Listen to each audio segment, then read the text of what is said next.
So if you've worked hard this year and you want to kick off 2020 to start selling and making money with your art, then you've come to the right place. But if you have no clue if you should even think about making money with your artwork this year or next year, then we're going to figure that out today too. So I asked you guys this week what you wanted me to talk about during this video about making money with your artwork, and you gave me a ton of questions. You gave me so many questions that I could probably make an entire course on this topic, and I do plan to do that. So instead of making a course for this video or trying to fit that in, I focused on two big concerns that you guys had, and we're going to talk about that today. So the first one that I noticed is, how do I know if I'm good enough to actually sell or make money with my artwork?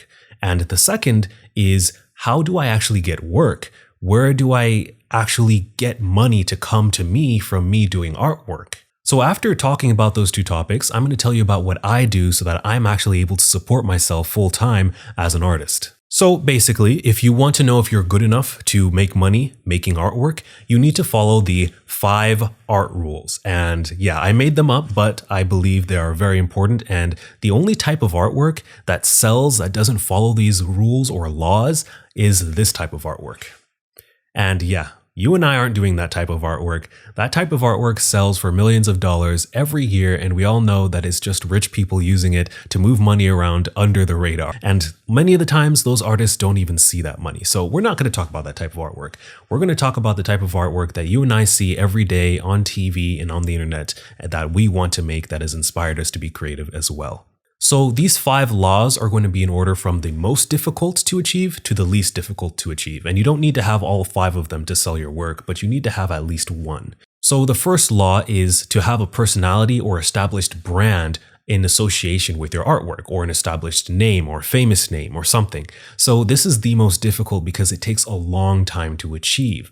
Artists like Ross Draws, Art Germ, James Jean, these guys have that kind of thing established and going for them. James Jean and Art Germ, for example, I know personally, they can move hundreds of dollars per piece in just seconds when they open their shops online because they have that kind of huge name and notoriety. And Ross Draws, he could basically hold an entire convention every time he goes to one because of the huge crowds that come to his booth when he opens it up. So the second law is the actual quality of your artwork. It needs to be up there. It needs to be at least good enough for someone to see it and then see what they're doing and decide that you can help them. Because if your artwork isn't good enough for what an employer wants, then they're not going to hire you. And it's as simple as that. And even if you aren't looking for people to hire you for your artwork, it needs to look good to them. And if it doesn't look, they'll just say, oh, that's cool. Maybe they'll give you a like, maybe not. But at the end of the day, you're not going to make any sales. So work on your art skill, work on your mediums, make sure it's perfect and refined as much as you can when you want to actually sell that print to someone, and make sure you take the time to mature your skills to the point where you feel like, okay, you're look at other artwork that's around and try to make sure you can feel like you match with that or kind of rival that with your own unique taste and flair. You don't just have to match what's good, but just make sure that what you are offering is at the best quality that it could be at. So the third law is whether or not you can create or evoke an emotion in your viewer, or maybe it creates a connection with your viewer. And so this is not very easy to do, and the easiest way to actually do it is to offer commissions. That way, the individual person is asking you directly what they want, and if it's a portrait or a portrait of someone they care about, they're immediately going to get satisfaction out of it because it's something that they have a deep emotional connection to. The other way to do this is to follow, maybe it's a big topic or a trend or a movement. So, or maybe just identify with a large group of people. So for example, Michelle Lamb, she does these comics that a lot of young women and even older women can relate to in their day-to-day lives. It's super simple, straight to the point, and it conveys everything that they can already relate to from their whole past experience. So of course, people are going to really, even if she's not selling her work in that moment, they're going to vibe with it, and there's going to be thousands of comments, and there's just going to be a great engagement overall. And if you want to go with a bigger, more social movement, you could do something like even as far as go back to the civil rights movement, or you can come back and do some artwork based on body positivity movement for today. It doesn't matter as long as it's related to a large audience and people can identify with it. You don't necessarily have to do something for someone's girlfriend that her birthday is tomorrow and they really want you to do this piece of art for $5 like I've been asked. But you can do something that still means something to you, and you know it means something to a lot of people, and then they can vibe with it, and then they'll be impressed and maybe just want to have that piece of something in their home or wherever they use their artwork. And so the fourth topic is something we all know makes money. It's to either do something within a fandom or to do it within something that's trending. So of course, if you do something that's already established, like a character design that's already established, and you do work that's related to that, you're going to have everyone that loves that character pretty much automatically love your work if the art quality is good enough. And the problem with that, though, is it's difficult to sell because it's usually against the law to sell a derivative of another person's character or IP.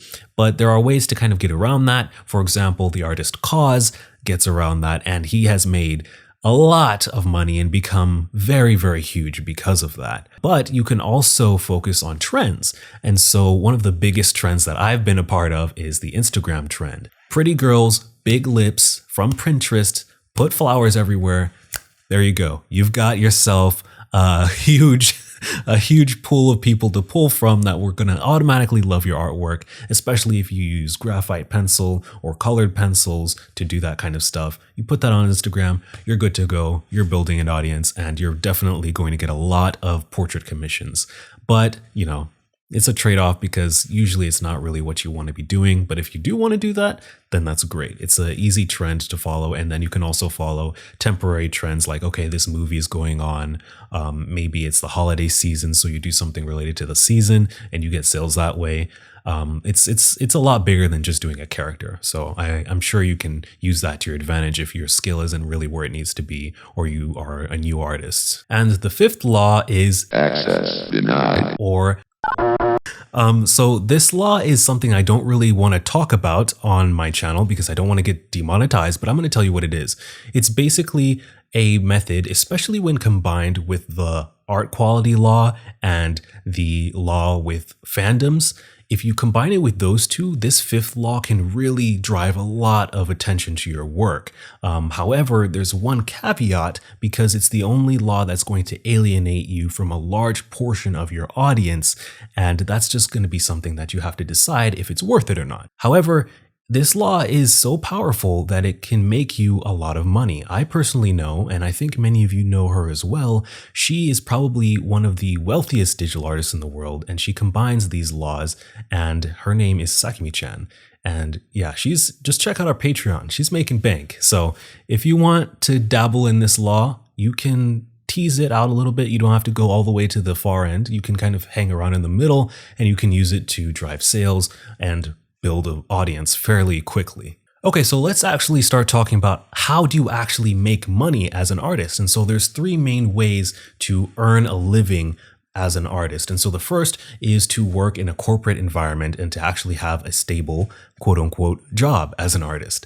So this method usually requires, or it's pretty popular to have a degree of some sort. Usually that's from a university or a college or an art school. So you go there, you get your degree, and then you go apply to these schools. However, because the art industry focuses on the art quality law so much, you don't necessarily have to go to school to get a job. If you have a great portfolio and you worked harder than everyone else while they were at school, you can land a job just as easily as anyone who went to the most prestigious art schools. And you can be working in California drawing characters for someone and making a very nice living and having a very great lifestyle. However, although this does sound like the cushiest opportunity, there are little caveats to this. For example, a lot of times your job will be project-based. And so when the project ends, let's say you're working on Frozen 2, your job ends and you are essentially unemployed, but there's going to be ways to work around that, especially as you work in the industry for longer and longer periods of times. But I'm not as experienced in this area, and so I'm going to recommend Michelle Lam, I'm going to recommend Laura Price, and Feng Zhu, especially Feng Zhu. If you're interested in these topics and you want to delve in further, check out their YouTube channel. Michelle Lam's channel is actually called Mu Tripled. Check them out. They have a lot of inside information, and especially Feng Zhu. He started his own school. And so if you watch his podcasts, and all of their videos have so much information, check them out. You're going to know exactly where you need to be once you've watched their content. So the second option is to become a freelancer. And so as a freelancer, you won't be working like you do in a corporate environment. You're probably going to be working at home, or if you want to, you can have an office somewhere and work from there. But you're basically going to be having your own set of clients, and you're going to be working for them directly. And usually the time period for these projects can range from a couple of days to weeks to months to even very rarely years. And so as a result, you get paid on a much more rapid schedule. And sometimes you also get paid on a much lower schedule, but you get paid huge amounts of money at one time. So it requires you to be much, much more independent and have good self-management skills for this.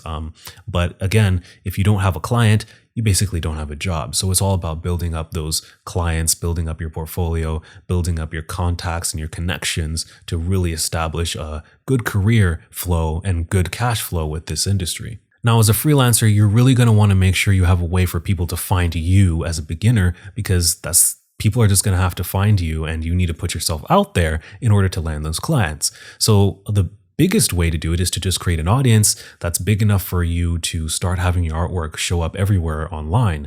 But you don't necessarily need to do that. You can also just put your artwork up on websites like ArtStation, where employers often go browse artwork, find people, judge their quality level, and they can hire them or get them an interview from there. You can also apply to job offerings on websites like ArtStation and some other ones. I don't know, because I personally haven't looked, but you can apply to either corporate jobs or smaller gigs and get your work done that way. And then hopefully eventually you can work your way up to the point where you've got enough clout, you know enough people to where projects just fall in your lap kind of, and you can decide to take them or not to take them. And then you'll just have that kind of lifestyle where you're well known for your work. And especially if you're good at one specific thing, I recommend, if you want to know more about that, you can look up Bobby Chu. He has a lot of podcasts and interviews with other people, but he mentions that if you're good at one thing and you get known for it, you can end up doing the work that you want to do and just be employed for that stuff. And you're not really working as the next topic, but you're still as a freelancer, and you're living the life, doing what you want to do. And yeah, you're living it big as an artist. However, I do recommend, even if you're small and you're a beginner artist, do not just take things when you really need money. A lot of times I've heard that people are asked to copy other styles, or, hey, you seem kind of competent, but we want you to do that type of artwork right there. I don't recommend that you take those jobs. Try and take stuff that you are going to be proud to work on, because that's going to create work that you're happy with and work that's going to serve you down the road. You never know if you're going to work on one project that's going to keep getting you clients for the rest of your life. And so the final option is to just live as a self-employed artist. And that's kind of the greatest option to a lot of people, because you just create the artwork that you want. You don't create any creative content for other people. It's just for you. And then you get paid for it. And that sounds really great, right?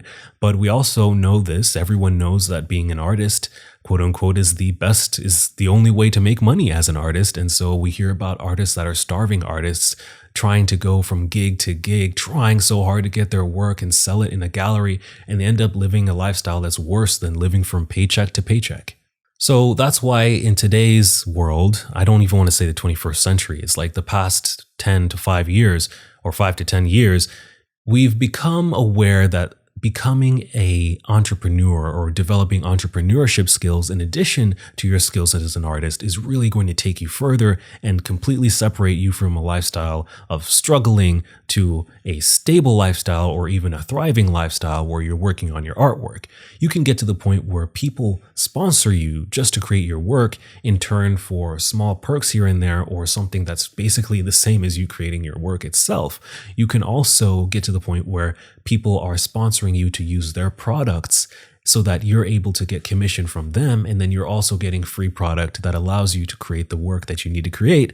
And so you're funding yourself in these multiple different ways. You can also support yourself by selling products that you use or you've created to other artists, and they're supporting you and you're supporting them, giving them value, and that helps you sustain yourself as an artist as well. And when it comes to galleries and shows, you can still do all that stuff, but we have Instagram, we have YouTube, we have Twitter, we have Tumblr. They're essentially the biggest art galleries in the world, and thousands of people, even the potential for millions of people to see your work. And so you should be posting on all of those sites if you want to become an artist doing only what you want to do, because that way you can actually get people to see what you are doing and just go on from there. Either they become part of your audience or they go straight to purchasing one of your artworks. And the other thing with the new age of being an artist in 2020 is there's so many different things you can do. You can sell your prints, you can sell your originals, you can sell stickers, pins, cups, mugs, shirts, sweaters, hoodies, anything. It all depends on what you want to create. And, you know, it used to be that you had to be a prestigious artist and you had to get sponsored by a super high-end clothing company like Prada to get your artwork on clothing. But now you can just do it yourself. Partner with an online company like, what is it called? Shopify, use that, and then use Teespring to sell your artwork on your clothing. Or you can even do something as simple as Redbubble, or you can partnership with a somewhat reputable t-shirt or clothing brand and sell your artwork that way, maybe as a bundle or maybe as a seasonal sale. I've seen artists do that with iPhone covers, for example. So that's all basically what I'm doing, or what I'm slowly building myself up to do. My ultimate goal is to become a simple, just self-employed artist and slowly build myself up to become that way through my skills, but also support myself financially by offering all of these other things that allow me to continue to focus on my own art while bringing value to everyone else that chooses to support me. However, it's over 20 minutes. I feel like I'm looking at the timer, so I don't have time to talk about my specific statistics. So what I'm going to do is direct you guys to the Gumroad link below. I'm going to create another video that I talk about all the stuff that I personally do, show you guys some numbers, and that video is going to be free. All you have to do is provide your email, put 0 in the place where it asks for a price, and then you're going to be able to stream or download that video for free, and you can see all of the stuff that I do behind the scenes and the details of where I actually have revenue sources coming in from. And a lot of this has started just this year, so you're going to see how not necessarily easy, but how quickly you can establish yourself and get a career off the ground for your artwork. So that's it, everyone. I hope you enjoyed this video. Please leave your comments for your goals for 2020 in the comments down below. And I really, really hope all of you succeed, because I believe one day everyone is going to envy the term artist or creative, and no one is going to look at us as lazy people who just need to get a real job and stop complaining about their art or messing around, or you know, what people say every now and then. So yeah, thank you guys so much for watching, and have a very, very happy holiday season. I'll see you in the next video, which will be my last video of the year. Peace.